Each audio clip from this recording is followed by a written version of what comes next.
सुनहरी क्रांती म्हणजेच golden revolution ही भारतातील एक महत्त्वाची कृषी क्रांती आहे. ही क्रांती फळांचे उत्पादन वाढवण्यासाठी राबवली जाते. उदाहरणार्थ फळे, आंबा, सफरचंद, संत्री, द्राक्षे, मध उत्पादन, भाजीपाला जसे टोमॅटो, कांदा, बटाटा इत्यादी. कालावधी 1991 ते 2003 दरम्यान.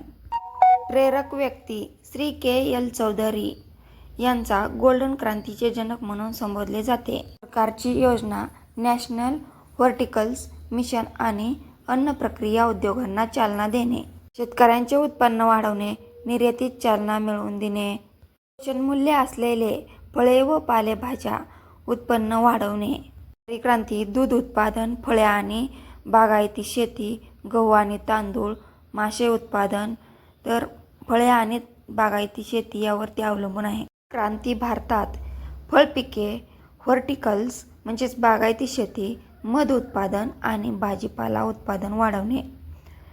जसे की भाजीपाला जसे की टोमॅटो, कांदा, बटाटा इत्यादी.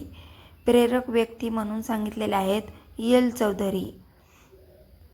या योजनेचे मुख्य महत्त्व म्हणजे शेतकऱ्यांचे उत्पन्न वाढवणे, निर्यातीला चालना देणे, पोषण मूल्य असलेले फळे व फळभाज्या इत्यादी सहज उपलब्ध करून देणे.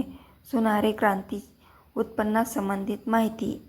मध उत्पादन हा सुनहरी क्रांतीचा म्हणजेच गोल्डन क्रांतीचा एक महत्त्वाचा भाग आहे. केवळ मध देत नाही तर शेती व पर्यावरणासाठी देखील फायदेशीर आहे.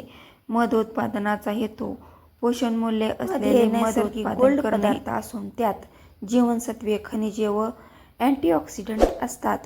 ग्रामीण भागातील रोजगार निर्माण करणे. मध हे असे उत्पादन क्षेत्र आहे की थोड्याशा भांडवलात तेही उपलब्ध करून घेता येते. भारतीय मधाला आंतरराष्ट्रीय मागणी आहे, त्यामुळे परकीय चलन प्राप्त होऊ. तुम्हाला जर हा व्हिडिओ आवडला असेल तर नक्की व्हिडिओला लाईक, शेअर, कमेंट आणि सबस्क्राईब करा. धन्यवाद.